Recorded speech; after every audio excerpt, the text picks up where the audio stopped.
అందరికీ నమస్కారం. ఏ రోజు బ్రేకింగ్ న్యూస్ కి స్వాగతం. చూస్తున్నందుకు ధన్యవాదాలు. భారత్ మరియు అమెరికా మధ్య వాణిజ్య ఉద్రిక్తతలు ఇప్పుడు ఒక కొత్త మలుపు తీసుకున్నాయి.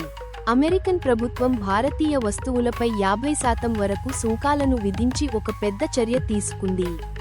అధ్యక్షుడు డొనాల్డ్ ట్రంప్ భారతదేశ వాణిజ్య పద్ధతులు ఏకపక్షం అని ఆరోపించిన తర్వాత ఈ నిర్ణయం వచ్చింది.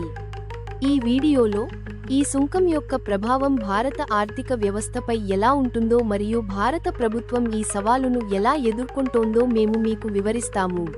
ఈ 50% సుంకం కారణంగా భారతదేశంలోని వస్త్రాలు, తోలు, రత్నాలు మరియు ఆభరణాల వంటి ముఖ్యమైన ఎగుమతి రంగాలు నేరుగా ప్రభావితమవుతాయి. నివేదికల ప్రకారం $4800 కోట్ల కంటే ఎక్కువ వాణిజ్యం ప్రమాదంలో ఉంది. ఇది వేలాది ఉద్యోగాలకు ముప్పు తెచ్చింది. భయపడాల్సిన అవసరం లేదు అని భారత వాణిజ్య మంత్రిత్వ శాఖ ఎందుకు చెబుతోందో మరియు వారి బహుళ స్థాయి ప్రణాళిక ఏమిటో కూడా మేము తెలుసుకుంటాము.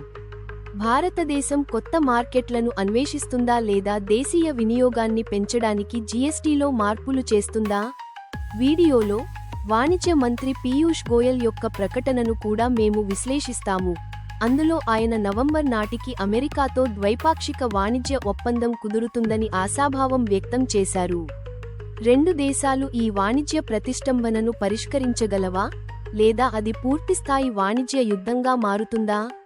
ఈ వీడియోను చూడటం ద్వారా ఈ సంక్లిష్ట భౌగోళిక, రాజకీయ మరియు ఆర్థిక సమస్య గురించి మీరు పూర్తి సమాచారం పొందవచ్చు.